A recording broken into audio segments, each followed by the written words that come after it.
Libro 1. El libro del bosque. Capítulo 8. El rumor de los 1000 caminos. 1. Una despedida entre temblores. El rocío de la mañana empapaba las botas gastadas de Luna.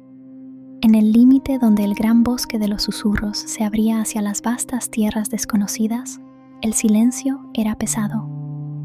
Akio se mantenía firme, con una mochila de cuero reforzado a sus pies. ¿Estás segura de esto, Luna? La voz de Akio era un susurro ronco. Aún hay tiempo para que te acompañe. El mundo exterior no tiene piedad con los que viajan solos, y menos si son pequeños. Luna apretó las correas de su capa con tanta fuerza que sus nudillos se pusieron blancos. Sus piernas temblaban de forma casi imperceptible bajo sus pantalones de lino. Tenía miedo. Un miedo cerval que le oprimía el pecho y le dificultaba respirar, pero sus ojos, fijos en el horizonte, reflejaban una chispa de terquedad que ni siquiera el trauma había podido apagar. «Si sigo contigo», comenzó Luna, con la voz quebrada pero decidida, «siempre seré la niña que rescataste en la posada. Si quiero ser como mamá y proteger a alguien algún día, tengo que aprender a caminar con mi propio miedo». Akio cerró los ojos y asintió, derrotado por la lógica de la pequeña. Se agachó y sacó de su túnica un bulto envuelto en seda negra desgastada. Eran pergaminos antiguos. El papel crujía con el peso de los siglos.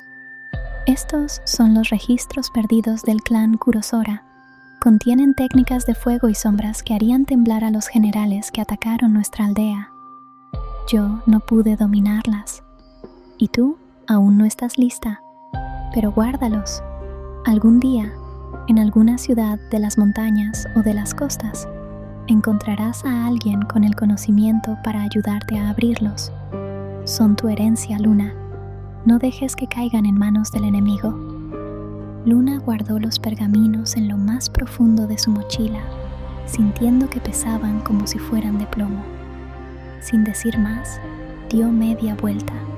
Cada paso que daba alejándose de Akio se sentía como si estuviera rompiendo un hilo de seda que la unía a la vida. No miró atrás. Sabía que si lo hacía, echaría a correr hacia sus brazos llorando. 2. La Vía de Plata, un mar de extraños.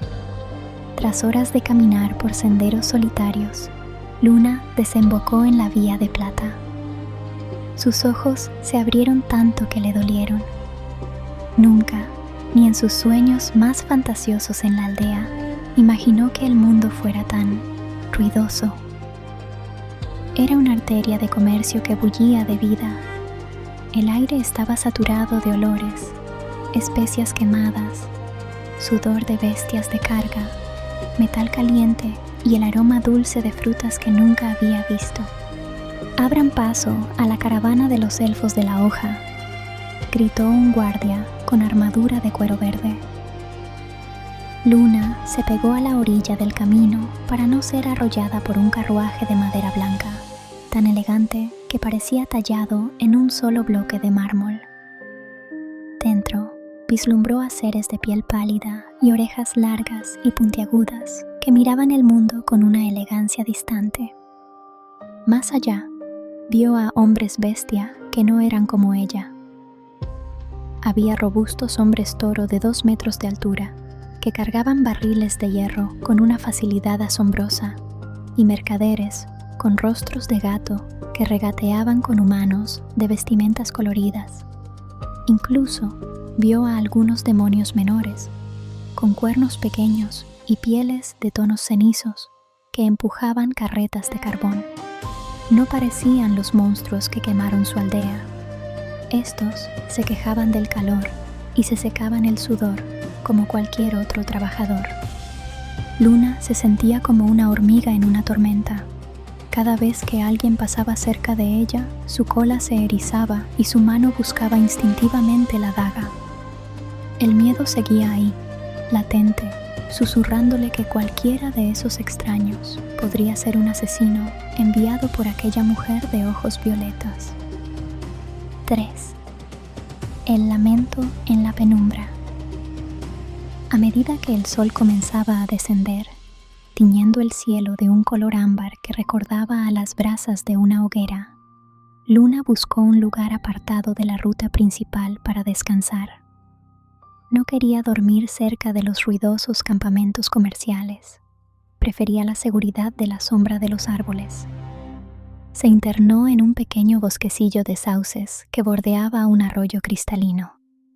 El sonido del agua la relajó por un momento, hasta que sus orejas se crisparon violentamente. ¡Ya! Un chillido agudo, punzante y lleno de una agonía casi humana desgarró el silencio del crepúsculo. Era un sonido que no pertenecía a la naturaleza. Luna sintió que un escalofrío le recorría la espalda. Sus instintos le gritaban que huyera, que regresara a la seguridad del camino principal.